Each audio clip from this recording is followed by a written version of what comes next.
Всем привет! Сегодня я делаю осетинские пироги и хочу поделиться с вами своим рецептом.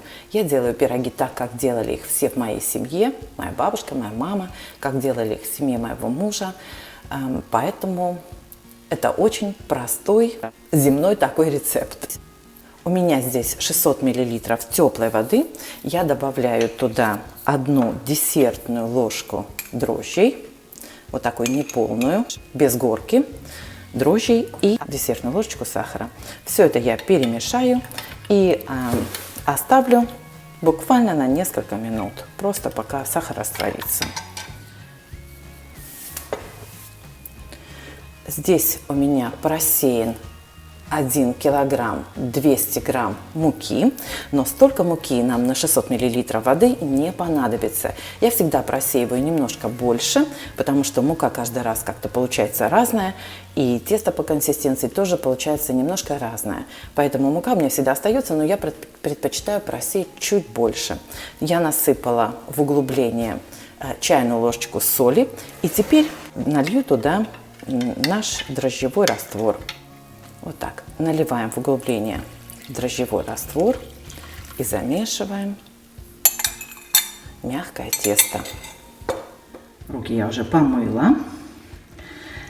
Тесто должно быть мягкое, не липкое. Вымешивать его не нужно. Вот так, сейчас мы соберем его. Я вам покажу. Просто руками замешиваем обыкновенное пресное тесто. Собираем муку снизу, там, где у нас соль. Посмотрим, сколько у нас останется муки. Вот такое получилось у меня тесто. Смотрите, такое мягенькое, то есть оно с рук, как бы оно не спадает, но оно очень-очень мягкое. Вот смотрите, какое прямо мягенькое-мягенькое. Просто собрала, значит, тесто вот так в комок. Стряхиваем остатки и кладем тесто в миску с смазанным маслом. У меня, если вы помните, специальная ведерко. Обваливаем в подсолнечном масле. Там у меня немножечко было масла, примерно 2 столовые ложечки. Вот. И все. Я сегодня работаю в браслете. Я прошу прощения. Не представьте, не могу его снять.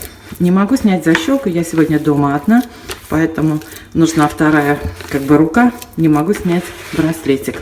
Так что я его постаралась как бы поднять повыше. Тесто его не обмакнуло, слава богу. Вот так. Ну все, накрываем крышкой тесто и ждем, когда оно у нас поднимется. Для начинки я сделала обыкновенное картофельное пюре из 1 килограмма картошки. Немножко добавила молока, немножко масла. Ну и посолила, конечно. Сейчас все это перемешаем с сыром. Измельчила сыр руками. Можно прокрутить в мясорубке, как хотите. Я всегда делаю руками. Вот так выглядит начинка. Не забудьте ее посолить по вкусу. Хотя я варила картошку с солью, но поскольку сыр был не соленый, я добавила немножечко соли. Разделила на 3 части, буду печь 3 пирога. Смотрите, сколько у меня осталось муки. Здесь примерно 250-300 грамм осталось. То есть на 600 миллилитров воды у меня ушло примерно 900 грамм муки. Ну, может быть, до килограмма. Зависит, опять же, повторюсь, от качества вашей муки. Тесто мое поднялось. Вот смотрите, сколько пузыриков. Сейчас будем с ним работать. Так, сейчас будем раскладывать тесто на стол.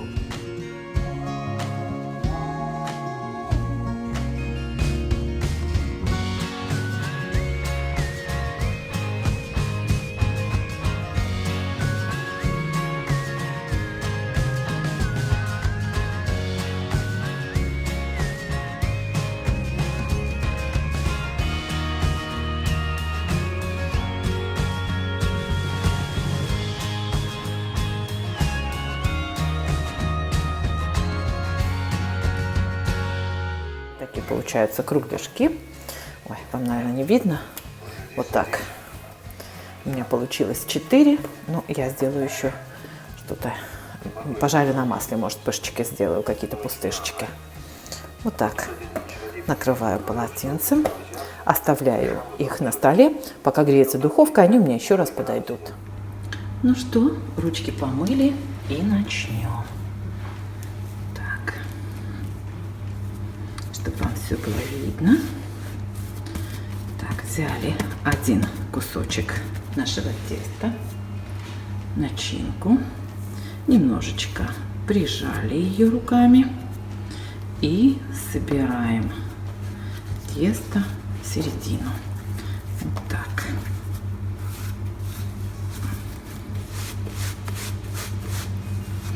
Собрали, соединили. Не забывайте окунуть руки в муку, чтобы тесто не липло. Так, вот так чуть-чуть примяли. Если где-то осталась дырочка, ничего страшного, мы ее потом заклеим. Вот так. Так, подняли, перевернули и раскатываем начинку от середины к краям. От серединочки к краям, чтобы везде была начинка равномерно распределена. Так, подняли, посыпали опять мукой стол, перевернули и продолжаем раскатывать до такого размера, какого размера у нас форма. Форма для пирогов. Ну вот так, примерно так. Вот смотрите, он немножечко вот здесь порвался, ничего страшного нет. Из этих дырочек будет выходить пар. Я сейчас вот так одну из них открою, оттуда будет выходить пар. Иначе пирог порвется вот по краям и будет вытекать. Начинка будет вытекать. Да? То есть вот смотрите, там, где порвалось, я просто вот раскрыла немножечко.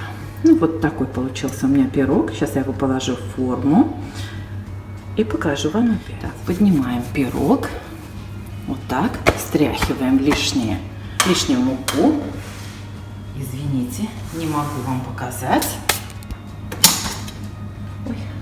Ну вот так он у меня выглядит. Сейчас пойдет в духовку. Следующий делаем так же.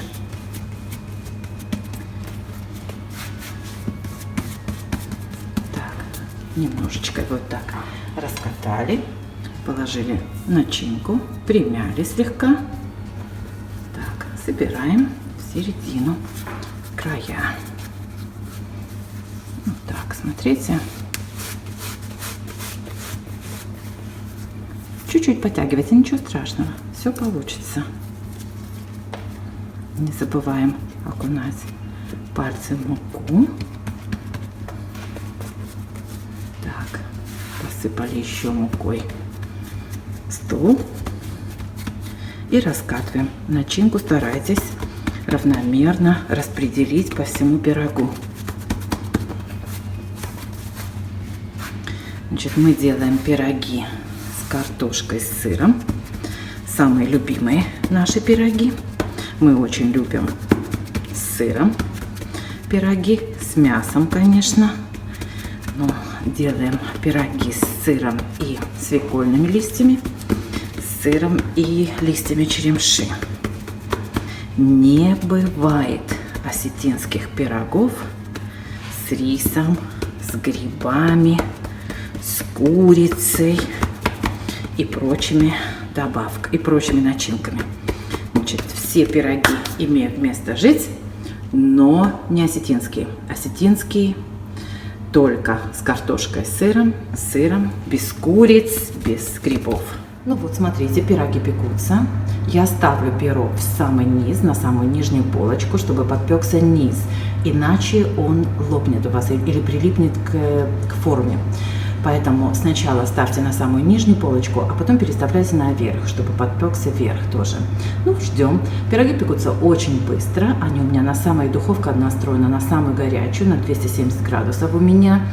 И поэтому нужно следить, конечно, они будут печься очень быстро, буквально 5-7 минут, и пирог готов. Вот у нас один пирог уже готов. Сейчас мы его смажем маслом и дадим ему остыть перед тем, как кушать. Так, смазываем маслом. У меня топленое масло, вы можете смазывать сливочным, какой вам больше нравится. Желательно не соленым, конечно.